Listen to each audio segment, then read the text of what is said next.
Good morning, thank you for tuning in to Sunday Morning Sounds. First up, Juju Rogers with the album 40 Acres and Some Moolah. He gets in, gets out. Not a long project, just under 40 minutes. A couple of really great features. Sano is up there, SampaTheGreat on a track called God, and that's a lot of what he talks about. 40 Acres and Some Moolah kind of refers to black ownership, black identity, black reparations, black sexualization. I mean, he really gets into some shit here. You take that and this balance of organic, orchestral kind of feels with these weird ping-pongy, crazy, trippy sounds with a little bit of, not necessarily Afro beat, but he definitely gives you that sort of feel at some moments. So match that with some crazy flows and crazy deliveries. He switches his pitches a lot, so definitely check him out. It's Juju Rogers with 40 Acres and Some Moolah.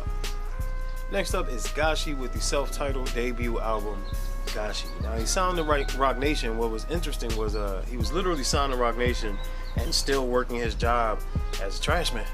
Still turning garbage bags and flipping them. There's actually a video somewhere out there on the internet of him literally flipping trash bags as his man's is like, bro, but you just signed a deal. You signing a deal tomorrow. Like, you know, you don't have to do this. And he was just like, man, I gotta finish this work and leave it alone. So it just kind of shows his character, but he's a Libyan-born Albanian refugee who eventually found home in Brooklyn. So that kind of explains why his music is so varied. He even got like some reggae kind of dance hall almost feels on there.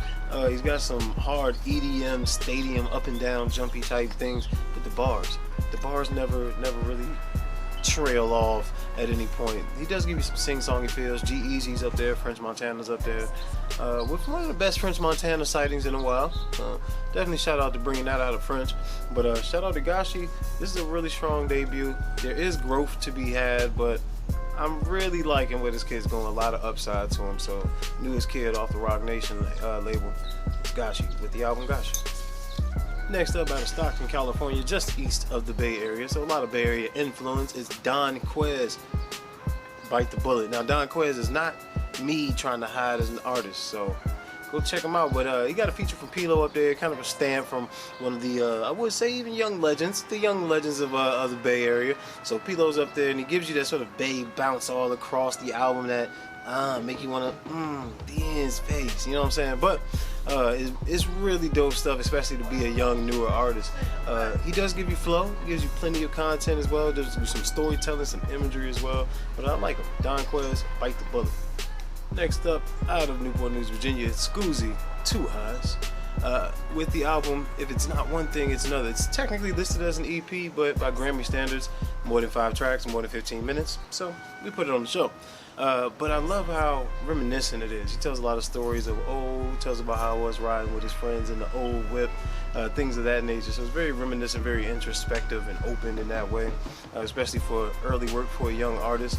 If you haven't heard of him, he definitely does have a lot of upside. Definitely does show a lot of potential, especially the beats. The beats, I love the way he picks them.